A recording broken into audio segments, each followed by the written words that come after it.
अस्सलाम वालेकुम नाज़रीन, आप देख रहे हैं प्रोग्राम फोकस और मैं हूं पलविशा महमूद और हमारे साथ स्टूडियोज़ में मौजूद है नुमाइंदा खुसूसी हमज़ा गिलानी। अस्सलाम वालेकुम हमज़ा। वालेकुम। नाज़रीन, बजट पेश कर दिया गया है। बजट 2023 और 24 पेश कर दिया गया है। अवाम पे इसके क्या असरात मुरतब होंगे। इसके अलावा वज़ीर आज़म ने IMF के तमाम शराइत को मद्देनज़र रखते हुए इस बजट को बनाने की तजवीज़ दी थी। लेकिन बजट में टैक्सेस के हवाले से अगर बात करें तो टैक्सेस ना सिर्फ बरकरार हैं बल्कि बढ़ा दिए गए हैं। किन शोबों में जो है वो किन शोबों को रिलीफ मिलेगा इस बजट में और कौन से शोबे जो हैं वो इस बजट से मुस्तफ़ीद नहीं होंगे, ये तमाम तर सूरत हाल हम लोग डिस्कस करने वाले हैं। इसके अलावा अगर हम लोग बात करें तो वज़ीर ख़ज़ाना इसहाक़ डार ने ये बताया था कि रूस से अगर तेल हम लोग पाकिस्तान ख़ाम तेल अगर आएगा तो तेल की कीमतों में कमी होगी, लेकिन बजट में ऐसा कुछ भी वाज़े नहीं किया गया और रूस से जो है वो ख़ाम तेल आना स्टार्ट हो भी गया है। एक जहाज़ पाकिस्तान पहुँच चुका है। इस हवाले से भी हम लोग प्रोग्राम में गुफ्तगू करेंगे कि क्या आने वाले दिनों में तेल की कीमत में कमी होगी या नहीं होगी, आवाम पे इसका कितना असर होगा, ये सारा कुछ हम लोग आज प्रोग्राम में डिस्कस करने वाले हैं। हमसे सबसे पहले आपकी जानिब आना चाहूँगी, स्टॉक मार्केट में आज बजट के बाद पहला दिन है, कैसा रुझान देखने में आया बजट के बाद कारोबारी हफ्ते में और जो है हमारे इन्वेस्टर्स उनको क्या तहफ़्फ़ुज़ात हैं? देखिए, आज कारोबारी हफ्ते का पहला रोज़ था और बजट पेश कर दिया गया था। उसके एक इम्पैक्ट, पॉजिटिव इम्पैक्ट जो हैं वो कराची स्टॉक मार्केट में हमने देखे, लेकिन मिला जुला रुझान था क्योंकि मॉनेटरी पॉलिसी का भी ऐलान होना था और जो कि ऐलान हो गया है, मॉनेटरी पॉलिसी अनचेंज रही, 21% पर बरकरार रही है, जिसका एक इम्पैक्ट हमने देखा था कि ट्रेडिंग के दौरान देखा गया था। सरमायाकार काफ़ी मोहतात थे। अभी 41,782 पॉइंट्स के नफसाती हद पे 100 इंडेक्स बंद हुआ था। 121 पॉइंट्स का इसमें माइनस देखा गया। ओवरऑल कराची स्टॉक मार्केट में मिला जुला रुझान देखा गया। ट्रेडिंग कभी ऊपर देखी गई, नीचे देखी गई, करेक्शन भी आती गई, प्रॉफिट टेकिंग भी देखी गई। पॉजिटिव इम्पैक्ट ये आया कि IT सेक्टर में आज हमने देखा कि नुमाया खरीदो फरोख का सिलसिला हुआ, जिसकी वजह से कराची स्टॉक मार्केट में 100 इंडेक्स ग्रीन जोन में भी ट्रेड हुआ। लेकिन मॉनेटरी पॉलिसी क्या थी, क्या होनी थी, क्या ऐलान होना था, उसका एक इम्पैक्ट था। बहरहाल आज स्टॉक ट्रेडिंग के अख्ताम के बाद स्टेट बैंक ने नई मॉनेटरी पॉलिसी का ऐलान किया है और 21% पे शरह सूद को बरकरार रखा गया है और इसमें कोई तब्दीली नहीं की गई है। जबकि अगर मैं बात करूं करेंसी मार्केट की, तो करेंसी मार्केट में इंटरबैंक में डॉलर की कदर में इजाफा हुआ है। इंटरबैंक में डॉलर की कदर में 70 पैसे का इजाफा हुआ है। फ्राइडे वाले दिन हमने देखा था कि 286 रुपये 93 पैसे पे इंटरबैंक मार्केट में डॉलर बंद हुआ था और इस वक्त 287 रुपये 63 पैसे पे डॉलर बंद हुआ इंटरबैंक में। मजमूई तौर पर 70 पैसे का इसमें इजाफा देखा गया। इंटरबैंक ट्रेडिंग में भी हमने देखा कि कभी डॉलर की कीमत में उतार था, कभी चढ़ाव था, तो ओवरऑल इंटरबैंक में डॉलर की कीमत में इजाफा हुआ। जबकि ओपन मार्केट में डॉलर अनचेंज रहा 305 रुपये पे और 305 रुपये पे भी डॉलर अवेलेबल नहीं है क्योंकि आपके मुल्क में डॉलर का फुकदान है, डॉलर का बहरान है, जिसकी वजह से 305 रुपये भी ओपन मार्केट में डॉलर मिल नहीं रहा। अगर मैं बात करूं ओपन मार्केट में डॉलर कितने का मिल रहा है तो 310-312 रुपये पे भी नहीं मिल रहा। अगर लोग खरीदारी करने के लिए जा रहे हैं, डॉलर बिजनेसमैन जा रहे हैं ओपन मार्केट में या कोई ट्रैवलिंग के लिए जा रहा है, तो भी डॉलर 310-312 रुपये का दस्तियाब नहीं है। जबकि इंटरबैंक मार्केट में अगर डॉलर 287 रुपये 63 पैसे पे बंद हुआ है तो ये रेट 287 रुपये 63 पैसे भी इंटरबैंक में नहीं ट्रेड हो रहा है, बल्कि 290 और 292 रुपये पे इंटरबैंक में डॉलर ट्रेड हो रहा है। तो क्योंकि डॉलर क्राइसिस है, फॉरेक्स क्राइसिस है आपके मुल्क में, जिसकी वजह से इंटरबैंक मार्केट में रुपये की कदर पे मुसलसल गिरावट का शिकार है, दबाव का शिकार है, जिसकी वजह से इंपोर्ट बिल पर असरात मुरतब हो रहे हैं और हमारे पास वैसे भी एक माह का इंपोर्ट बिल लग गया है। ठीक है हमज़ा, बहुत शुक्रिया, आपने इस तमाम सूरत हाल के हवाले से आगाह किया। हमें स्काइप पर ज्वाइन कर चुके हैं खालिद तवाब साहब जो कि सनदकार हैं और इसके अलावा हमारे साथ मौजूद हैं सलमान नकवी, माहिर मईशत हैं। दोनों मौजूद मेहमानों का मैं वेलकम करना चाहूँगी। अस्सलाम वालेकुम सर, सबसे पहले खालिद साहब आपकी तरफ आना चाहूँगी। हुकूमत ने बजट 2023-24 पेश कर दिया है। आप क्या समझते हैं कि आने वाले दिनों में महंगाई के हवाले से क्या असरात मुरतब होने वाले हैं आवाम पर? बिस्मिल्लाहिर्रहमानिर्रहीम।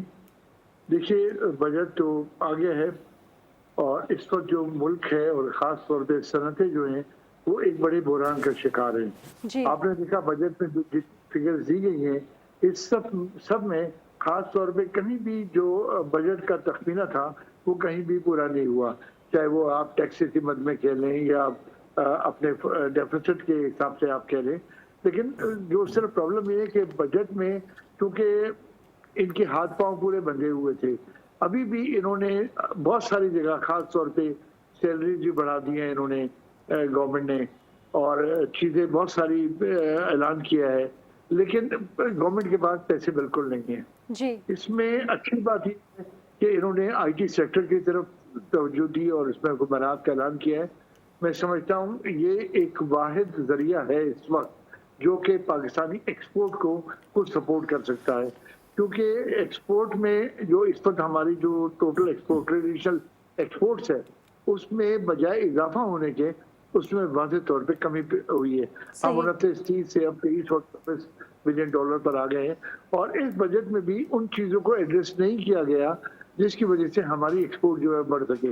देखिए हाँ, टेक्सटाइल हमारी बैकबोन है और हमारा ख्याल था कि इन्होंने 5 सेक्टर्स को जो जीरो रेटेड पहले किया हुआ था, इनको बिजली भी मिल रही थी, गैस भी इनके लिए प्रायोरिटी में अवेलेबल थी।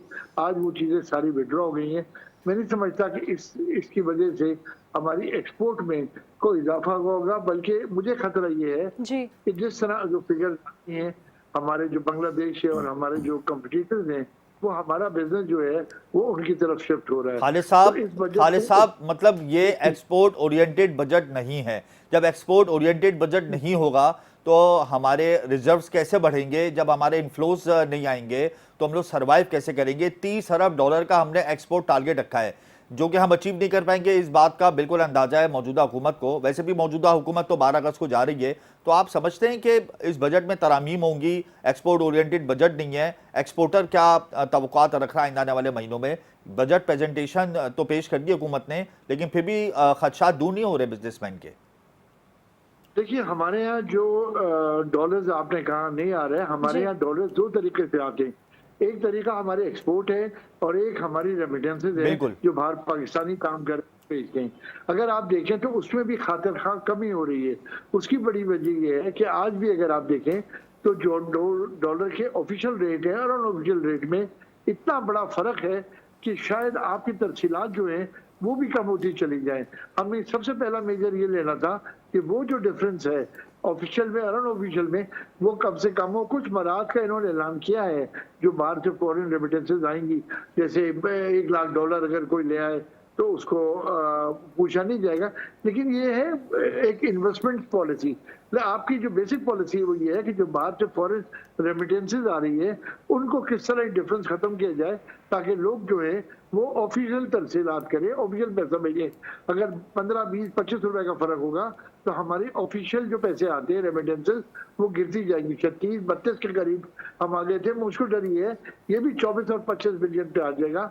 हमारी ऑफिशियल 23 और 24 आ गई है, तो ओवरऑल हमारे कोई भी टारगेट जो है वो अगले साल ही पूरा नहीं होगा अगर फौरी तौर पर कोई सही पॉलिसी ना बनाई गई तो। खालिद साहब ये बताएं कि इस हुकूमत ने रेमिटेंसेस को बेहतर करने के लिए कोई पॉलिसी का ऐलान नहीं किया। ओवरसीज पाकिस्तानियों के इन्होंने मराद तो दे दी, वो नाकाफी हैं। लोग तो ये कह रहे हैं कि आपने जो मराद दी है उससे बेहतर ये था कि आप कोई ऐसा सिस्टम लॉन्च कर देते कि रेमिटेंसेस पाकिस्तान में आती, वेज चैनल कम होता, इंटरबैंक और ओपन मार्केट का जो गैप है वो कम होता। वैसे भी IMF ने कहा है कि 3% से ज़्यादा ये गैप नहीं होना चाहिए। हुकूमत ने रिक्वेस्ट की है कि 5% का ये गैप हम रखेंगे, लेकिन जब पॉलिसी का ऐलान नहीं करेंगे रेमिटेंसेस के हवाले से, ब्लैक चैनल को ख़त्म करने के लिए हमारी जो सिक्योरिटी टीम है वो मुतारिक नहीं होंगी, तो हम कैसे रेमिटेंसेस को लाएंगे, कैसे ओवरसीज पाकिस्तानी को अट्रैक्ट करेंगे?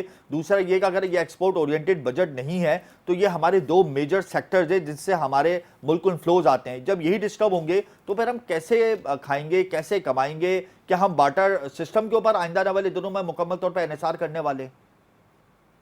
देखिए बार्टर सिस्टम जो है ना वो मसाइल का हल नहीं है। बिल्कुल, वो आपने वो किया। असल में जो बेसिक अगर आपने फौरी तौर पे कोई कदम उठाना है तो गवर्नमेंट को चाहिए था, एक जमाने में हमारे मुल्क में भी राइज था बोनस वाचर का सिस्टम, जो या तो एक्सपोर्ट के अगेंस्ट वो मराहत मिलती थी, एक बोनस, उससे हमारी दरामदाद होती यानी इम्पोर्ट होती थी।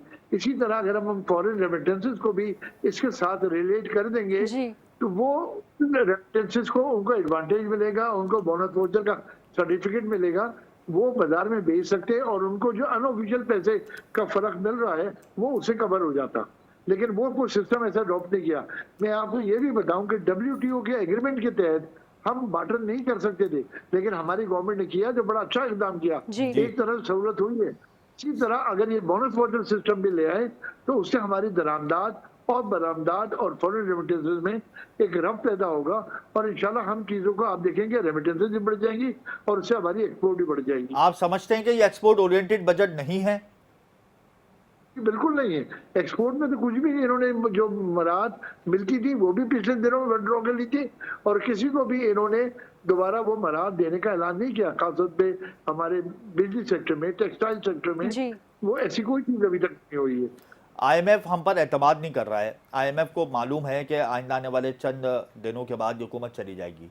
दोस्त ममालिक भी हम पर एतमाद नहीं कर रहे हैं। कुछ दिन कबल वफाकी वजीर खुर्रम दस्तगीर ने कहा है कि दोस्त ममालिक इस हुकूमत के ऊपर एतमाद नहीं कर रहे, और उन्होंने सारा बोझ डाल दिया गुज़िश्ता हुकूमत पर कि वो गुज़िश्ता हुकूमत की वजह से दोस्त ममालिक के दरमियान हमारे हालात और मामला काफ़ी कशीदा हो गए। दोस्त ममालिक भी हमें सपोर्ट नहीं कर रहे हैं, आईएमएफ भी हमें सपोर्ट नहीं कर रहा है। हमारा सर्वाइवल कैसे होगा खालिद साहब? देखिए, सबसे पहली बात तो ये कि हमें एज ए कौम एक कौम बनना पड़ेगा और अपने पाँव पे खड़ा होना पड़ेगा। इस बात में हमें कुछ हमें सख्त फैसले करने होंगे, और हमको अपनी हुकूमत पर, और हम पिछले 15 साल से सारी ताजे बरादरी इंडस्ट्रियलिस्ट पूरे मुल्क में कहते रहे कि आप एक माशी पॉलिसी बनाएं जी। जो 10 से 20 साल के दरमियान हो। कोई हुकूमत आए और कोई हुकूमत जाए, उस माशी पॉलिसी के ऊपर जो है वो किसी तरह का कोई फर्क नहीं आना चाहिए। लेकिन अनफॉर्चुनेटली जो भी फिर अपनी हुकूमत आती है वो अपनी पॉलिसीज देती है, और 3 साल या अगर शायद एक आध हुकूमत 5 साल पूरी कर गई, लेकिन वो माशी पॉलिसी जो है वो उसी हिसाब से चेंज होती रहती है। और यही वजह है कि चाहे वो IMF हो या दूसरे ममालिक जो हमें कर्ज दे रहे, जब तक ये एतमाद ना हो कि जी माशी पॉलिसी यही रहेगी और इस तरह से रिकवरी होगी। देखिए, आमतौर पर भी अगर आज एक आम सनतकार या ताजिर बैंक में जाता है उधार लेने के लिए, तो उसके बहुत सारी शराइत होती हैं, वो उसकी बैलेंस शीट भी देखते हैं, उसकी तरीके भी देखते हैं। वही चीजें यहाँ अप्लाई होती हैं। हमें एक लॉन्ग टर्म पॉलिसी चाहिए, माशी पॉलिसी। हमारे पास तो शॉर्ट टर्म पॉलिसी नहीं है, हम लॉन्ग टर्म कैसे अनाउंस करेंगे खालिद साहब? आप बिल्कुल ठीक कह रहे हैं। मेरा तो ख्याल ये था कि शायद ये 2-4 महीने का बजट देंगे, इन्होंने साल भर का बजट दिया, और मुझे इसमें कोई शक नजर नहीं आता कि ये जो है ये रिवाइज होगा। ठीक है, ठीक है। खालिद तवाब साहब हमारे साथ मौजूद रहिएगा, आपसे बजट के हवाले से मज़ीद राय भी दरकार होगी। नाज़रीन, वक्त हुआ एक ब्रेक का, हमारे साथ रहिए।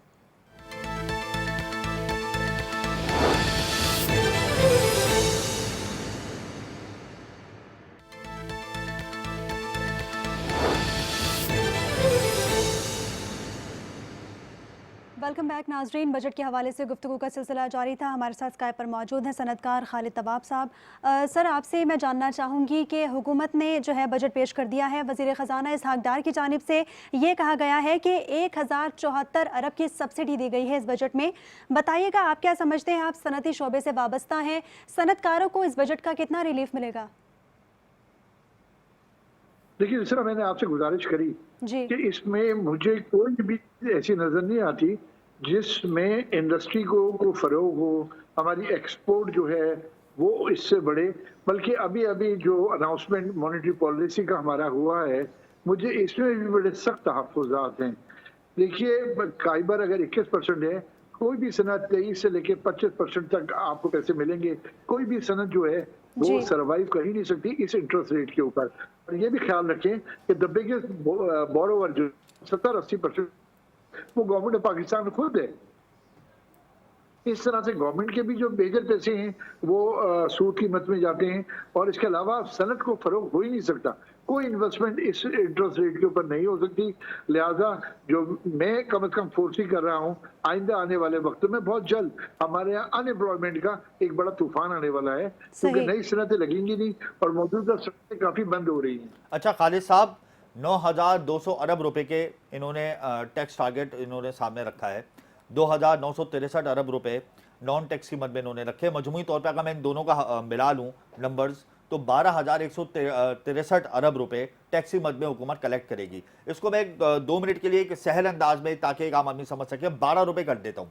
12 रुपए में से 7,300 अरब रुपए सूद की अदायगियों में हमारे चले जाएंगे, यानी 12 रुपए में से 7 रुपए हमारे चले गए, 5 रुपए बचे। 5 रुपए में से हमारे सूबों को चले जाएंगे, सूबों के बाद डिफेंस में चले जाएंगे, फिर वफाकी हुकूमत के अपने अखराजात हैं, तो हम तो माइनस में खड़े में। तालीम पे क्या लगाएंगे, सेहत पे क्या लगाएंगे, इंडस्ट्रीज पे क्या लगाएंगे, ग्रांट पे क्या देंगे, सब्सिडीज क्या देंगे? हम तो फिर लोकल मार्केट से कर्जे लेंगे, और इतने हाईएस्ट मॉनेटरी रेट पर और काइबर रेट पर, तो हमारा तो स्टार्ट ही माइनस से हो रहा है। फिर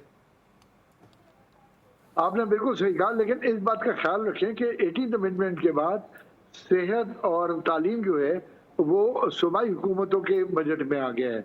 वो जी। उन्होंने इसको प्रोविजन को रखी है सिंध में भी आपके, तो वो वफाकी बजट में से नहीं आता। लेकिन वफाकी बजट जो है वो तो पहले दिन से ही माइनस में होता है, क्योंकि ये चीजें अपनी पूरी नहीं कर सकते। जी। और जो बेसिक बजट में इनको इंसेंटिव देना चाहिए था और देना है, वो हमारी एक्सपोर्ट को किस तरह आगे बढ़ाए, सिवाय एक आईटी सेक्टर जो इन्होंने बड़ा अच्छा ऐलान किया। मैं समझता हूँ यहाँ बड़ी पोटेंशियल है। जी। हमारी बहुत थोड़ी सी एक्सपोर्ट शायद 2.5 या 3 के करीब, लेकिन अगर बिलियन के करीब, लेकिन अगर आप अपने पड़ोसी ममालिक को देखें तो हमसे 50 गुनी जो है वो इस वक्त उनकी एक्सपोर्ट हो गई है, क्योंकि उन्होंने पहले से इसको फोकस किया हुआ था। लेकिन देर आए दुरुस्त आए, आपने ये अच्छा काम किया। दूसरा एक और अच्छा इन्होंने काम ये किया कि इन्होंने सोलर पे जो ड्यूटीज वगैरह लगाई हुई थी जी। वो इन्होंने कर ली है। उससे मैं समझता हूँ कि सोलर का से जो बिजली पैदा होगी उससे हमारी बचत होगी।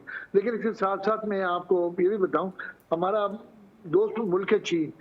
चीन के अंदर पानी का कोई, जो गीजर हमारे यहाँ हर घर में लगे होते हैं, दे आर नॉट अलाउड कि वो गैस से या बिजली से चला सके। उन पे पाबंदी है कि वो सोलर से चलाए। सही। ऐसा हमें भी कोई कानून चाहिए ताकि हम अपनी मगर बिजली खालिद बचा साहब, सके। सोलर के ऊपर इन्होंने रिलीफ का ऐलान तो किया है सोलर सेक्टर पे, लेकिन हुकूमत ने ये नहीं बताया कि इंडस्ट्रीज को किस यूनिट पे बिजली मिलेगी। वो यूनिट पे तो तहफुजात अभी भी हैं एक्सपोर्टर को।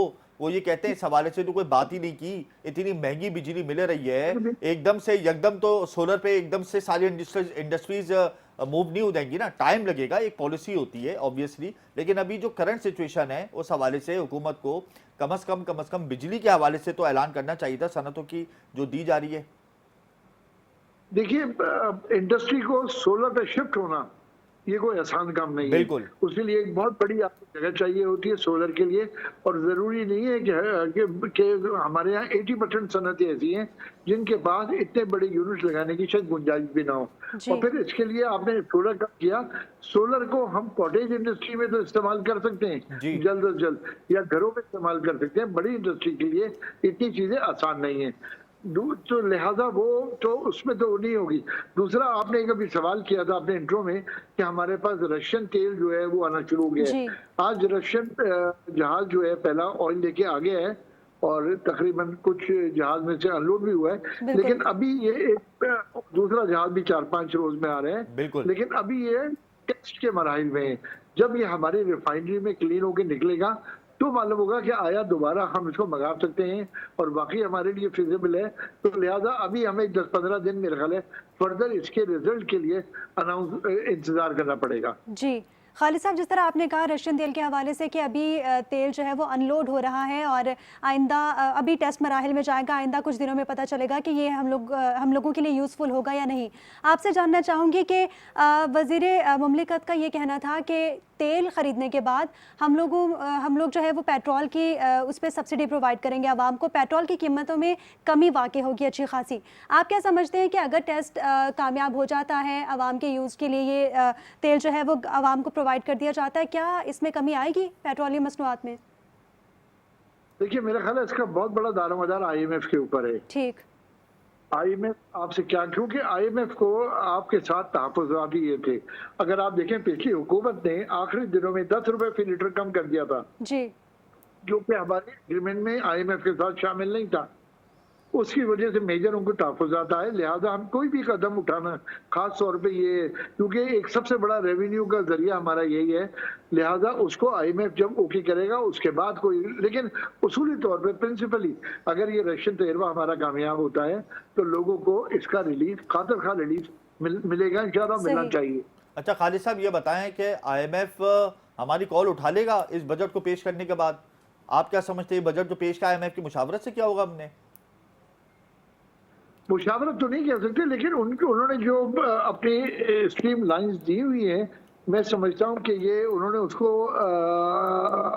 बाला खातिर रखा हुआ है। और कल अगर आप प्राइम मिनिस्टर की बात सुनते तो प्राइम मिनिस्टर ने भी ये कहा कि हमने 100% जो है वो जो उनकी रिक्वायरमेंट थी वो पूरी करनी है।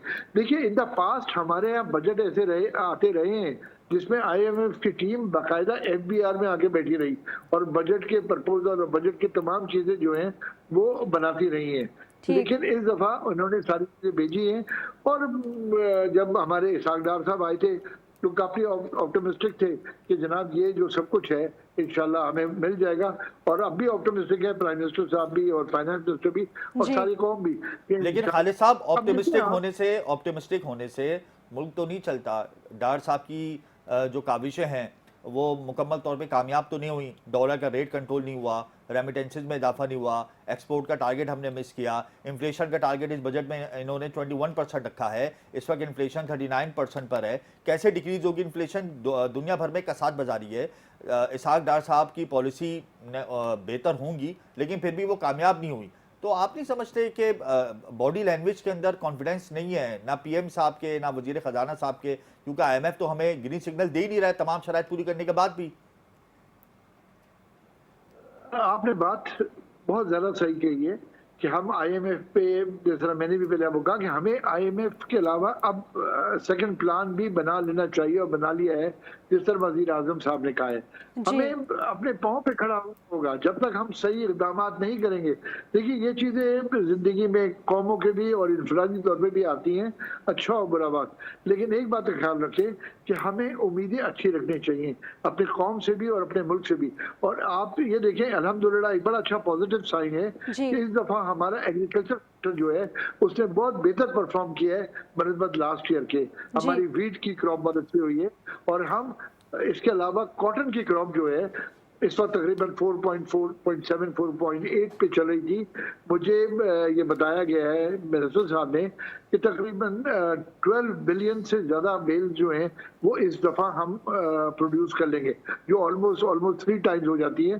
कॉटन $3 बिलियन की कॉटन इस साल इम्पोर्ट हुई है, तो आया हम वो रेवेन्यू भी बचा लेंगे, हमारी कॉटन भी अच्छी आएगी। देखिए ये मुल्क बड़ा जरखेज है, इस मुल्क में बड़ी पोटेंशियल है। ठीक है, खालिद साहब मौजूद रहिएगा हमारे साथ। नाजरीन, आईएमएफ मुआहिदा जो है वो अभी तक तय नहीं पाया।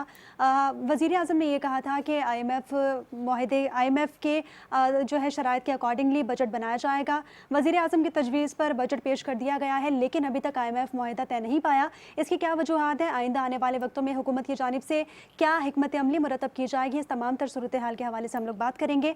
वक्त हुआ है एक ब्रेक का।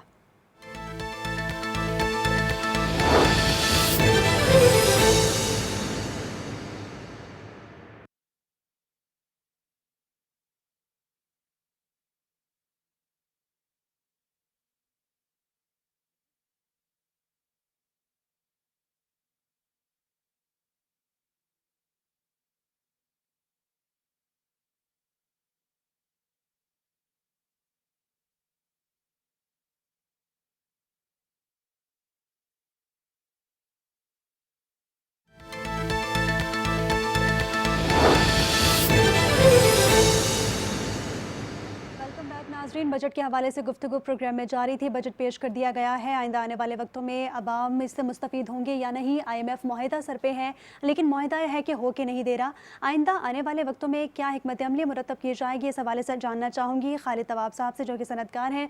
खालिद साहब बताइएगा, वज़ीर आज़म का ये कहना है कि अगर आईएमएफ मुआहिदा तय नहीं पाता तो प्लान बी तैयार है, आइंदा आने वाले वक्तों में हिकमत अमली मुरतब की जाएगी। आप क्या समझते हैं कि आइंदा आने वाले वक्तों में जो वज़ीर आज़म का कहना है कि हिकमत अमली मुरतब होगी, वो क्या हो सकती है? देखिए हमारे जो दोस्त ममालिक हैं, इसमें खास तौर पे मैं चीन, सऊदी अरेबिया, इनका जिक्र जरूर करना चाहूंगा कि ये हमारी मदद के लिए तैयार है। दूसरा, आप ये ना भूलें कि हम एक न्यूक्लियर कंट्री हैं, हमारी अपनी एक इम्पोर्टेंस मौजूद है। आपको आईएमएफ क्या दे रहा था? आईएमएफ इस वक्त जो फौरी तौर पे देता तकरीबन $1.25 बिलियन आपको दे रहा था, जो किसी तरह भी नाकाफी है। अगर आज हमारी कौम में एतमाद पैदा हो जाए, हमारे ओवरसीज पाकिस्तानी जो हैं, हमारे यहाँ लोकल पाकिस्तानी जो हैं, मैं इस यकीन से आपको कह रहा हूँ कि उनको पता हो ये मुल्क की ज़रूरत है और मुल्क को हमें बचाना है, तो ये इससे कहीं गुना रकम जो है वो अपने लोग जो है वो दे सकते हैं। सिर्फ जो प्रॉब्लम है वो एतमाद की कमी है। और दूसरा ये कि हमारे जो दोस्त ममालिक हैं, मैं जो डार साहब की बात है और प्राइम मिनिस्टर साहब की जो बात है, मैं 100% इसको ओके करूंगा कि इंशाल्लाह पाकिस्तान किसी भी हाल में डिफॉल्ट में नहीं जाएगा, और हमारे अपने जो हैं और हमारे दोस्त जो है वो इसमें पूरी तरह से हमारी मदद करेंगे। मगर खालिद साहब, हम सोवरेन डिफॉल्ट तो नहीं होंगे, लेकिन टेक्निकल डिफॉल्ट तो हम बहुत पहले ही कर चुके हैं, क्योंकि ना हम अपने अंदरूनी कर्जे दे सकते हैं ना बैरूनी कर्जों की अदायगी कर सकते हैं। तो टेक्निकल डिफॉल्ट तो हम पहले ही कर चुके हैं। और प्लान बी क्या हमारी मईशत के लिए काफ़ी होगा?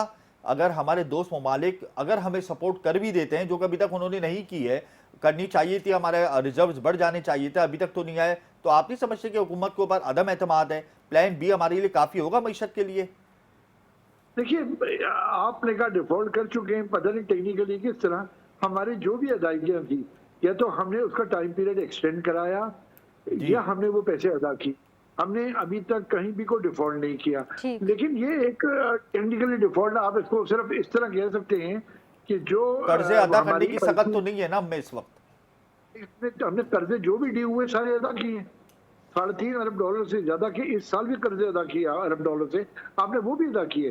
देखिए, ये एक थोड़ा सा मंफी प्रोपेगेंडा है, जी। ऐसा नहीं है। 7,500 अरब देखिए, रुपए का हमारा मजमूई कर्जा हो चुका है, तकरीबन $130 बिलियन का। ये रिकॉर्ड सतह पे पहुंच गया हमारे कर्जे इस साल। इसमें कोई शक नहीं है, सही कह रहे हैं आप। लेकिन इन सब के बावजूद अगर आज आप अमेरिका का कर्जा उठा के देखें तो उसकी जीडीपी से कई गुना ज्यादा है। इसका मतलब ये थोड़ी कि अमेरिका डिफॉल्ट कर गया या अमेरिका बैंक करप्शन में चला गया। लेकिन इसका हमारे इसका मतलब इंडस्ट्रियलिस्ट ये जो नहीं। हैं वो तो बैंक करप्सी के दहाने पर हैं। हमारी जीडीपी गिर गई है, 6.1% से डिक्रीज हो गया, हमारी जीडीपी गिर गई है, 1% से भी लेस हो गई है। आईएमएफ की रिपोर्ट के मुताबिक, वर्ल्ड बैंक की रिपोर्ट के मुताबिक, एशियन डेवलपमेंट बैंक की रिपोर्ट के मुताबिक हम जीडीपी हमारी 0.5%, 0.6% रहेगी। टारगेट हमने जीडीपी का जो इस साल रखा है वो भी हम हासिल नहीं कर पाएंगे। इस वक्त आप नहीं समझते कि हमें अपनी पॉलिसीज को बेहतर करने की जरूरत है? मुआशी अदम इस्तेहकाम का हमें सामना है, सियासी अदम इस्तेहकाम का हमें सामना है। हमें ये समझ में नहीं आ रहा कि हम पहले आईएमएफ के पास जाएं या दोस्त ममालिक के पास जाएं। कोई पॉलिसी हमारे पास नहीं है, लेकिन हमने बजट प्रेजेंटेशन तो पेश कर दी है। देखिए, आपने कहा माशी बहरान का सामना, इस बात में कोई शक नहीं है। मुल्क इस वक्त शदीद माशी बहरान से गुजर रहा है। जी। हमारी GDP to be more accurate 0.29% पे आ गई है। अच्छा, अगर आप देखें तो पिछले दिनों जो जीडीपी, पिछले सालों में जो जीडीपी ज्यादा थी, वो हमारी बेसिकली एक इम्पोर्ट बेस्ड थी। हमारी इम्पोर्ट जो थी वो रोज रोज बढ़ती चली जा रही थी। जी बिल्कुल। सिर्फ $4.5 बिलियन की हमने अपनी गाड़ियां इंपोर्ट करी। बिल्कुल 1.5 से $2.5 बिलियन के दरमियान हमने अपने मोबाइल फोन इंपोर्ट किए। बिल्कुल जी। ऐसे लेकिन ही ये है। सारी चीजें जो है, हमको इससे बहुत पहले काबू कर लेना चाहिए था। और आज भी हमें ये फोकस करना चाहिए कि हम अपनी इंपोर्ट कहाँ कहाँ काम करें। थोड़ी सी ठीक। जो हुकूमत से शिकायत हमको है कि बजाय इसके कि आप इंडस्ट्रियल रॉ मटेरियल जो है उसमें शॉर्टेज पैदा करें, उसकी शॉर्टेज से इंडस्ट्रियां बंद हो रही हैं, प्रॉब्लम्स आ रहा है। देखिए, हमारी जो हमने डिफॉल्ट नहीं किया, हमारी एलसी वगैरह आज भी अल्हम्दुलिल्लाह काफी दुनिया में जी। एक्सेप्ट हो रही हैं और कोई इश्यूज नहीं आ रहे। लेकिन ये जरूर है कि जो माशी तौर पे हमारी, आपने कहा सिम नहीं है, हम पूरी कोशिश कर रहे हैं कि हम आईएमएफ से कर्जा ले लें। देखिए, आईएमएफ से कर्जा अमाउंट बहुत बड़ा नहीं है, लेकिन ये एक आलमी जो वो है, एजेंसीज हैं दूसरे इदारों से हमें जिनके सपोर्ट मिल डोनर जाएगी, दूसरे बैंक हमें सपोर्ट कर देंगे आईएमएफ के बाद। है कि जब आईएमएफ ने ओके कर दिया तो वो भी जी। कर्ज, वर्ल्ड बैंक, एशिया बैंक, ये सारे तैयार हो जाते एतमाद हैं। बहाल हो तो जाएगा। हमारा जो था वो अभी तक इसी इदारे में था कि हम आईएमएफ से ले लें। सेकंड प्लान यही है कि इंशाल्लाह हमारे दोस्त ममालिक भी हमको मदद करेंगे जी। और जो बाकी डोनर एजेंसीज हैं, बाकी जो वो है, इंशाल्लाह उनसे भी हमको मदद मिलेगी। मतलब आप समझते हैं कि इस हुकूमत के होते हुए हम आईएमएफ के नए प्लान में शामिल हो जाएंगे? देखिए, ये हुकूमत तो मेरे ख्याल है शायद 14 अगस्त को, 12 अगस्त को 12 चली अगस्त को। जाएगी। जी, अल्लाह करे इस हुकूमत की मौजूदगी में ये सारी चीजें हो जाए तो बहुत जी। अच्छा होगा। अदर भी मैं तो बहुत ब्राइट फ्यूचर देख रहा हूँ इस मुल्क का। मुझे कोई चीज ऐसी इंशाल्लाह। नजर नहीं आ रही। एक टेम्पररी फेज है, इंशाल्लाह ये भी दूर हो जाएगा। इंशाल्लाह ताला, टेम्पररी इंशाल्लाह। फेज़ है और इंशाल्लाह दुआ तो यही है कि ये फेज़ दूर हो जाए और इस गवर्नमेंट के रहते हुए ही आईएमएफ का माहिदा पूरा हो जाए। नाज़रीन, बजट आईएमएफ की तजावीज़ के अकॉर्डिंगली पेश कर दिया गया है। आईएमएफ की जो शराइत थी उन तमाम शराइत को पूरा कर दिया गया है, लेकिन ताहाल माहिदा नहीं हुआ। अब देखना ये होगा कि आइंदा आने वाले वक्त में कितना टाइम लगता है आईएमएफ माहिदे को। आईएमएफ माहिदा हो जाता है तो दीगर जो बैंक हैं वो उन पे भी उनका भी पाकिस्तान पे एतमाद बहाल हो जाएगा। मैं शुक्रिया अदा करना चाहूँगी, सनतकार खालिद तवाब साहब हमारे साथ स्काइप पर मौजूद थे, और हमजा गिलानी आपका भी शुक्रिया अदा करना चाहूँगी। नाजरीन, इसी के साथ ही मुझे और मेरी पूरी टीम को इजाज़त दीजिए। अल्लाह हाफिज़।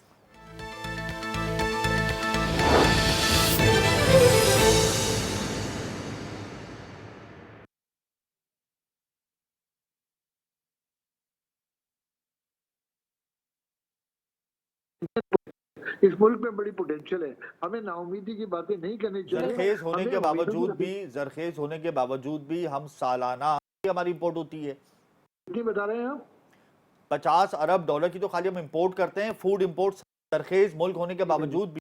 हमारी टोटल इम्पोर्ट ही $60 बिलियन के करीब, शराइत के अकॉर्डिंगली बजट और मुझे उम्मीद है हमारा एग्रीकल्चर सेक्टर है वो एक बड़ा अच्छा परफॉर्म करेगा इंशाल्लाह। ठीक है। इंशाल्लाह।